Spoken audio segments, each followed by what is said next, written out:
Ramazan ayında, Allah ayında, Ramazan ayında, Allah ayında. Salam, əziz və dəyərli, çox hörmətli dostlar, çox hörmətli izləyicilər. Hər birinizi səmimi qəlbdən salamlayırıq. Bugün yenidən görüşünüzə gəlmişik və bugün qulluğun mahiyyəti başlığında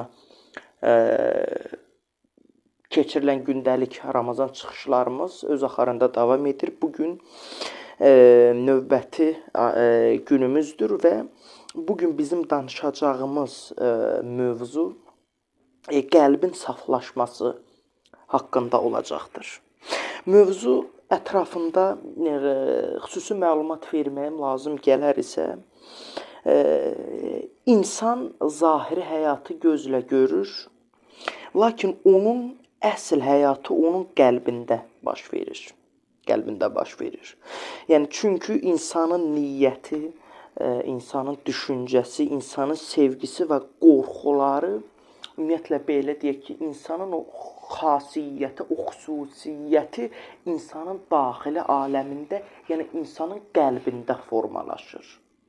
Yəni batindən zahirə vurur. Yəni orada formalaşaraq insanın xarici aləminə də öz təsirini göstərir. Bu səbəbdən İslam düşüncəsində qəlb insanın ən mühüm mərkəzi hesab olunur. Əgər qəlb safdırsa, insanın həyatı da saflaşır. Əgər qəlb qarışarsa, insanın davranışları da qarışar. Yəni insanın inkişafında, insanın addımlarında, insanın yəni ümumiyyətlə bütün həyatında o ruhani tərəf, biz həmişə qeyd edirik ki, insan bir cismani tərəfdən ibarətdir, bir də ruhani tərəfdən ibarətdir. O ruhani tərəfin cismani tərəfə xəbərimiz olmasa belə sizdə çox böyük təsiri vardır. Özünü əks etdirir, bir ayna kimi özünü göstərir. Və maksimum şəkildə buna görə də insan əgər ki, doğru yolda addımlamaq istəyirsə və həqiqi hədəf yolunda addımlamaq istəyirsə, bu zaman ruhani tərəfini, qəlbini günahlardan çəkindirməlidir. Yəni, günahlardan maksimum dərəcədə uzaq olmalıdır. Bu çox mühüm bir şeydir. Və belə deyək, davamında da qəlbin saflaşması sualını, yəni indi sual verə bilər ki, saflaşmaq nə mənada? Yəni qəlbin saflaşması insanın daxilən təmizlənməsi deməkdir, arınması deməkdir. İnsan nəfsdən azad olması, yəni nəfsini doğru yolda istiqamət, yəni nəfsini islah etməsi deməkdir. Yəni bu təmizlik sadəcə zahiri ibadətlərlə deyil, eyni zamanda insanın niyyətini, düşüncəsini və məqsədini düzəltməsi ilə mümkündür. Onunla mümkündür. Yəni çünki qəlb bəzən nəfsin təsiri ilə qarşılaşa bilər. Təkəbbür, riya, həsəd, biz bundan əvvəlki günlərdə danışmışıq. Kin və dünya ehtirası ilə qəlbi ağırlaşdıran və onu həqiqətə görməkdən uzaqlaşdıran hallar var. İnsan bu hallardan maksimum şəkildə qorunmalıdır, uzaq durmağı bacarmalıdır. Yəni həqiqətən insanın bir üstünlüyü də odur ki, insan həqiqi yolda addım ata bilsin, həqiqət yolunda getsin, bu çox mühümdür. Yəni bundan əlavə də insan qəlbini saflaşdırmaq istəyirsə, insan qəlbini təmizləmək istəyirsə, insan ruhunu qidalandırmaq istəyirsə, ilk öncə o qaranlıq aləmi də tanımağı çox mühümdür. Niyə? Çünki insan bilmədiyi xəstəliyi müalicə edə bilməz. Yəni belə başa salaq, problemin kökünü bilmədən o problemə tam şəkildə həll yolu tapmaq mümkün deyil. İlk öncə problemin kökünə bax. O problemi törədən əməllər nədir? Bu nədir? Tam ətraflı şəkildə onu tanıdıqdan sonra artıq sən ona həll yolu tapa bilərsən. Ona görə xəstəliyi, ona görə bunu etmək üçün ilk öncə hər şeydən önəmli insan o qaranlıq aləmi də, indi mən belə adlandırmışam burada bunu. O qəlb aləmini də insan maksimum şəkildə təmizləməlidir.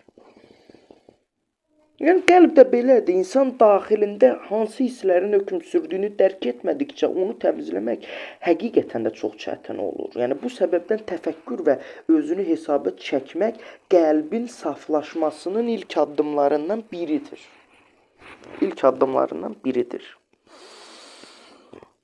Və bura qədər hər şey aydındırsa, buradan sonra sual yarana bilər ki, qəlbi saflaşdırmaq, aramlaşdırmaq üçün nə etməliyik? Ən mühüm amillər nədir? Mən qəlbin saflaşmasında ən mühüm amillərdən bir neçəsi kimi zikir, təfəkkürü misal olaraq göstərə bilərəm. Yəni, qəlbi saflaşdıran ən mühüm amillərdən biri zikir və təfəkkür etməkdir. Yəni, insan Allahı xatırladıqca qəlbi sakitləşir və mənaya doğru yönəlir. Yəni, çünki qəlb yaradılış etibarilə həqiqəti axtarır və o həqiqətə yaxınlaşdıqca artıq rahatlıq tapmış olur. Dünya isə qəlbi tam doyura biləcək bir yer deyil, o yalnız insanın zahiri ehtiyaclarını qarşılayan bir yerdir. Doğrudan da. Və bu səbəbdən də qəlbin saflaşması insanın həyatına da öz təsirini etmiş olur. Doğrudan da. Və ona görə də ilk öncə biz insana ruhani tərəfdən danışırıq da, biz insanın cismani tərəfindən danışmırıq.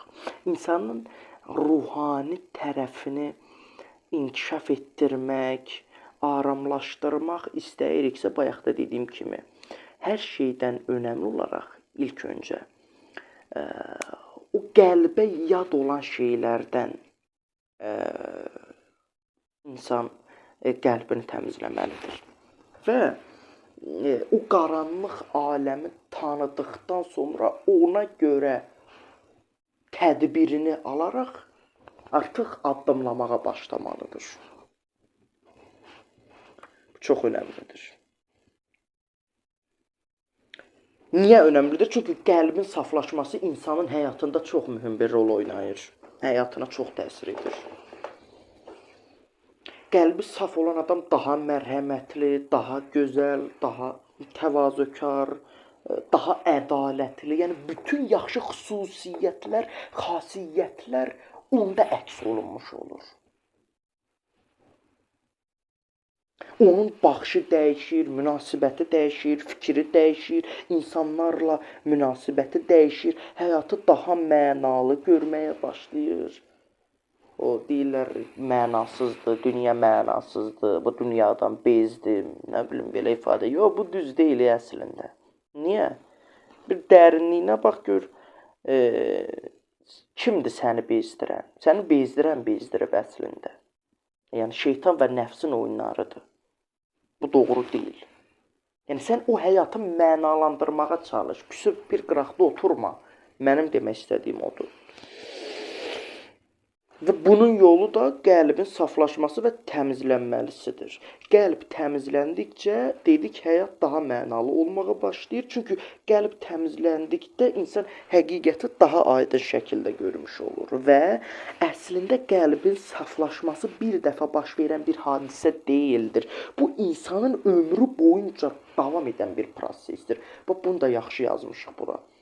Yəni, bu indi bir proqram qurub bir həftəyə qəlbim tərtəmiz, saf. Yox, belə olmayacaq, dəyərli dostlar. Yəni, bu bir ömür davam edən prosesdir. Birdən-birə olan şey deyil. Bunu da xüsusi qeyd etməyimiz çox, mən elə başa düşürəm, mühümdür. Və bu insanın belə deyək ki, hər gün insan öz niyyətini yoxlamalı, səhvlərini düzəltməli və qəlbini yenidən saflaşdırmağa çalışmalıdır. Yəni hər gün özünü inkişaf etdirməlidir. Özünü inkişaf etdirmədən rahat olmamalıdır. Hər gün kiçik də olsa bir pillə yuxarı qalxmalıdır. Çünki insan ruhu və insan beyni daim inkişafa açıq bir varlıqlar olduğu üçün onların da qidalandırmağın yollarından biri də hər gün bizim belə deyək ki, inkişaf etməyimizdir, çalışmağımızdır. Yəni, xülasə olaraq belə deyək ki, insanı Allaha yaxınlaşdıran yollardan biri də məhz buradan keçir. Yəni, insan Allaha yaxınlaşmasının yolu məhz buradan keçir. Qəlb saflaşdıqca insan yalnız ibadət edən deyil, ibadətin mənasını yaşayan bir bəndəyə çevrilmiş olur. Yəni, artıq öz ibadətini də mənalandırmağa başlayır və öz qəlbinin saflaşmasının öz həyatında olan təsirini və onun necə də müsbət mənada və ali hədəfə gedən yolda necə də ona kömək olduğunu görmüş olur, dəyərli dostlar. Bugünlük bitirirəm. İnşallah sabah yenidən görüşəcəyik. Bizim çıxışlarımızı, bu çıxışlarımızı izləməyi unutmayın diləyirəm. Sağ olun, salamat qalın, özünüzə yaxşı baxın. Təşəkkürlər. Ramazan ayında, Allah ayında, Ramazan ayında, Allah ayında.